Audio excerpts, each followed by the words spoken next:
In today's video, I'm going to teach you how to change edit access and permissions in Google Sheets. By the end, you'll know exactly how to share a sheet with specific people, control what they can do, and adjust link-based access so your data stays secure and easy to collaborate on. Start in the Google Sheet you want to manage. Open the sharing settings so you can control who gets in and what they can do. In the Share window, you'll see a box labeled Share with People in Groups. Type the email address of the person you want to give access to. As you type, you may see suggestions you can pick from. After adding them, you can decide what level of access they get using the permission drop-down next to their name. We'll set those permissions in a moment, but first, let's look at the General Link Access. Below, find the General Access section. Click the drop-down to see your options. If you want to keep the file tightly controlled, choose Restricted, which limits access to only the people you've explicitly added. If you want to make it available more broadly, select Anyone with the link.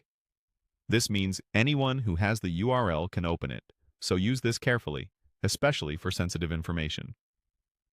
Next, look at the role drop-down that typically starts as Viewer. Click that drop-down to change what people can do. Viewer can only see the content, commenter can view and leave comments without changing the actual cells. Editor can make direct changes to the sheet, including formatting and data. Choose the level that fits the task.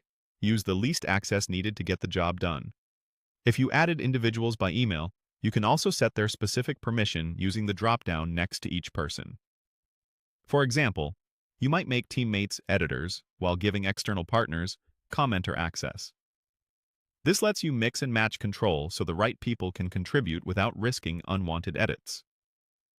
When everything looks correct, emails added, general access set the way you want, and permissions chosen, click Done to save your changes. Your settings take effect immediately. A few quick tips as you work.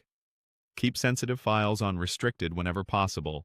Switch to Anyone with the link only when you truly need broad access. If your organization has admin policies, some options may look a little different. And remember, you can come back to this panel anytime to change a person's role or switch general access back to restricted. That's it. Clear, controlled sharing in Google Sheets made simple.